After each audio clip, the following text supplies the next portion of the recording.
Hello, Shocker Nation. Thanks for joining us as we give you an opportunity to get a little more familiar with Wichita State's new head baseball coach, Brian Green. Coach, welcome. And I thought I would start with asking, you improved your record at Washington State to the best that it had been. You had years remaining on your contract. You'd accomplished some things that hadn't been done there in a long time. So why the move to, I will facetiously say, the real WSU? Okay, yeah, the real WSU. Well, I think why the move, or there are two or three specific reasons, but opportunity, this facility, the administration, what can happen moving forward. There were really a lot of things, and my wife and I were so happy in Pullman. Didn't see this coming. We're grinding, pushing, forging forward, and building that program. And when this opportunity came about, growing up in Southern California in the Cal State Fullerton era, and growing up a massive college baseball fan at the beginning of ESPN, and remembering LSU, Miami, Wichita State, and that was about all you ever saw with Oklahoma State and Coach Ward. So when this opportunity came about, this was an opportunity to go chase our dream and our bucket list. We've been able to check off multiple things in our career except the big dance. We've been close many a time with the regionals or even a super, and getting to the College World Series is my life's ambition and my life's goal. And my family and I just thought that this was the best opportunity to go chase that.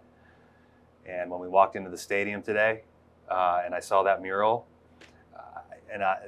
Coach Stevens is going to be laughing or irritated. He's going to see his new coach maybe, getting teary-eyed, but very special moment for me. And to be here is the greatest honor of my life professionally. And just sitting in this stadium is amazing. And this is probably primarily why. And I was just going to ask as a follow-up, with all due respect to the places you've been, New Mexico State and Washington State, what do you maybe see here as some advantages or opportunities that maybe you haven't had before? Yeah, and this is a very unique situation for us professionally, in the sense that the last two jobs that we went into were absolute rebuilds. The programs had been really down, and they were single-digit or low two-digit win seasons. So this is just a much different experience now. This isn't a rebuild. This is a good team that was on the field last year. So it's a very unique situation. It's a very unique adjustment and change. So when we looked at that, this is a team in a league that was very competitive, maybe 2 or 3 series away from doing something last year. And we as coaches know that can sometimes be a long way away or not. I know the team on that roster right now is very competitive. I know that the recruiting class coming in, there are a lot of great points to it.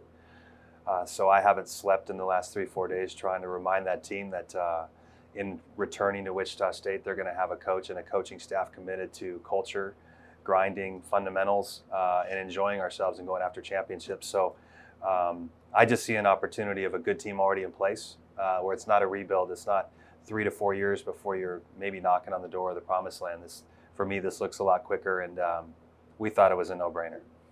Having said what you just said, I think the fans out there watching would be curious to know just what that looked like coming in and seeing virtually that entire team that you were just talking about in the transfer portal. And where do you start kind of making those contacts and maybe recapturing some? Yeah, it's been a crazy few days. Just had a couple of players just tell me that they were going to remove themselves from the portal. So there was some positive momentum being forged. Was excited about that. But, the kids are in a leverage situation right now. I'm in a race to get relationships and trust formed with them in a trust-depleted situation. So we had a Zoom with the players, and I shared my vision for the program, our immediate goals of what we wanted to do, our long-term goals of what we wanted to do. But for us in the short term, my goals are very simple. If we're going to do it this year, it's about the current team on the field, on the roster. Keep them here. And whoever wants to be here, let's do that. Whoever needs to be reminded of how great this place can be. If it wasn't great for you, change is hard. And I know there were a lot of challenges for the players last year, and I'm very respectful of that. But I've just knocked guys down one at a time, 20, 25 minutes, sometimes longer on the phone, just sharing my vision with them and trying to rebuild their trust of maybe what this place could be for them next year. But it's about this current team, and then it's about the current recruiting class, and it's about getting a beat on what that looks like before we go anywhere outside of it. Because again, I think there's good players and good recruits here right now. So I've been beaten down the door. My wife has not, we haven't spoken in 3 days, but We're getting closer. I've communicated with every member of the team via text or group me or via Zoom. And I'm about 2/3 done with the team on the phone, and it's been 3 days. And certainly there are likely to be some changes and maybe some additions you have to make. And starting with that, I mean, the portal's a whole different world now. Yeah. And do you, can you kind of follow up on people you were already looking at Washington State, or it being a totally new place? Is that a little more difficult to do? It's been more of a challenge, and just trying to get the kids the relationship piece, which is so important to me. I'm a connection relationship coach based on trust. So enter an environment without any trust. But most importantly for me is, between talking to the players, but then studying this team in a 3, 4, 5 day period of just what do they have, what have they done, what is their career, where do they come from, what is their makeup, what type of teammate are they. The fortunate part where we're in is we're in an era where information is readily available. We can get on the phone and find video of the recruits really quickly, so we can at least get a beat on the skills. We can find the statistics for the players that are currently here, and we can watch their stuff on video as well. So those things happen really quick. Just for the fans, this isn't a walk-in and let's just start. I mean, this is like recruiting a team and an opponent that you're going to play next weekend. When this happened, I immediately started with this team and started scouting them as if I was going to play someone else. So the roster was set, the notes were set on their skills, on maybe their potential flaws, just so we could have a conversation about their game versus me just being some hired gun to come in and know nothing about them. It's not fair to the player.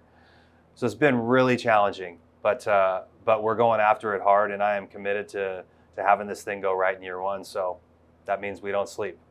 Well, and certainly in the immediate turnaround, some of those things are going to have to take the forefront as you move forward and start recruiting more at the high school and junior college levels. You've, other than a stint at Kentucky, have pretty much been on the West Coast, Western United States. So is building some relationships and contacts in this part of the country maybe kind of a top priority? Great question, and extremely important. So the recruiters and their relationship to Texas are going to be very important, their relationship to the Midwest. At New Mexico State, we got into the Midwest junior college scene.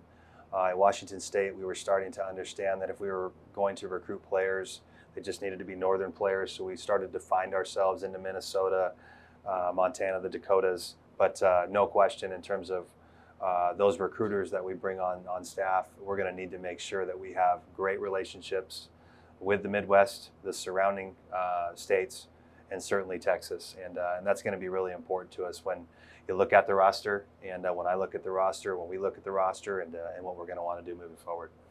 And it occurred to me, everybody's still trying to get a handle on this NIL thing, and it baffles anyone who knows anything about baseball why the NCAA still only allows 11.7 scholarships for the sport of baseball. So has the NIL become maybe more important, or as important certainly in your sport as any, in terms of the potential, if you have a strong NIL program, of being able to offer more kids something closer to a full ride?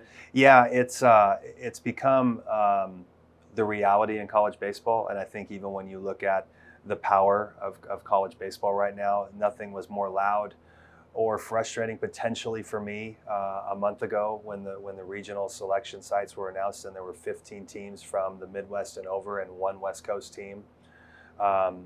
And with that relationship comes facilities like this.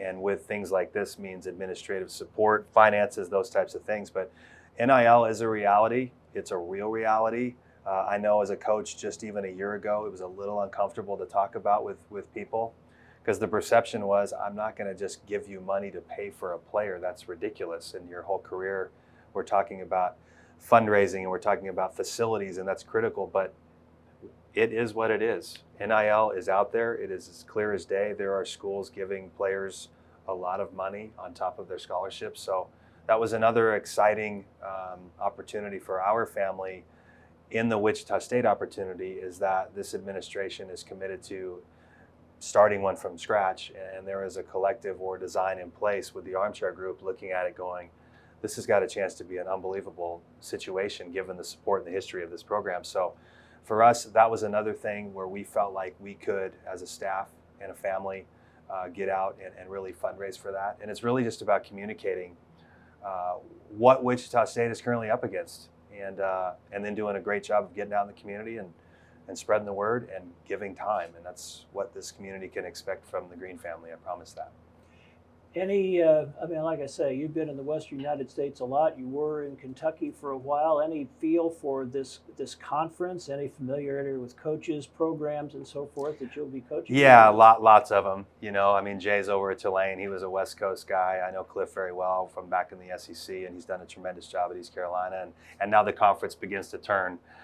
So obviously, and there were a couple of changes of coaches. I had relationships as well. So when this thing came about, immediately I wanted to know about the conference. What is it like in the conference? Have some great relationships with a couple of the Florida schools that we'll be entering in. And I know my family's very excited because those are very fun cities to travel in. They get to go to Florida and Louisiana and all those good spots. But no, there's a relationship with them. I think I've had a unique experience of coaching in various levels and conferences. The SEC to the WAC was a much different environment. With velocity and power, and then going from the WAC to the Pac-12, a much different level of skill and pitchability. And now coming back into the American, which is going to probably look a lot like the Pac-12 in terms of talent and stuff. So just really excited about the opportunity. But yeah, we'll be familiar with it and know what a great challenge it is, and a great league, a league that's got a chance to have multiple bids, in my opinion, moving forward for the next foreseeable future. And in your head coaching career, you mentioned you've been through a couple of rebuilds, so I'm sure you've learned over time to adjust to your personnel and play to what you have. But in a perfect world where you have the kind of team you'd really like to have, what would you describe as kind of a style that you like to play? Yeah, that's a great question. This was a topic of conversation with another coach just a couple of days ago when this thing happened. And we were specifically actually breaking that down. How does your roster look at a New Mexico State, or how does it look at maybe a Washington State? And then how does our roster look at Wichita State? And the answer was, well, it's Wichita State, so we get to go out and just go after good baseball players, and we get to just go find a bunch of them. So with that, what does the team that I would like to coach look like? Really balanced. I would love to run. I would love to see power in the middle, and then just the normal stuff down at the bottom. If you've got more power down there, that's great, but you've got your execution guys. So left and right balance, runners at the top and the bottom, and power in the middle, and everybody being able to bunt and play the fundamental game when we need to. But this is college baseball. You need to hit the ball over the fence. So we're definitely going to be doing that. But I think it's really important no matter what level you're at. You cannot be one-dimensional in your roster, and you have to be very specific about that.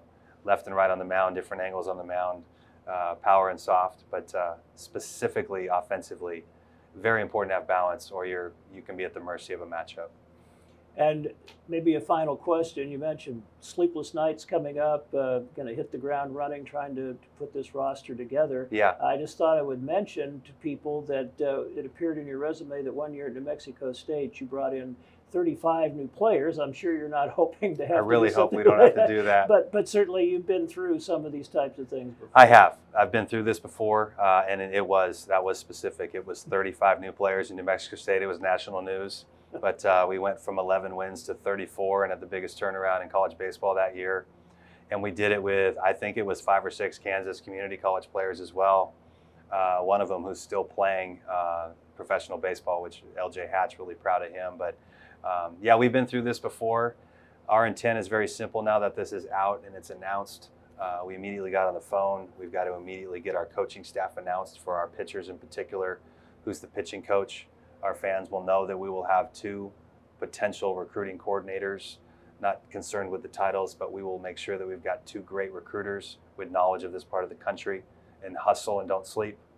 A head coach in the middle committed to hitting and infield, and then most likely 2 pitching coaches, a lead pitching coach and somebody who can assist with data and metrics and analytics. That's the plan, so it's a matter of putting the who into the what with the workforce. But after this weekend, we'll get home. I'll spend 1 day, maybe 2, with my wife, depending on how much pressure I get.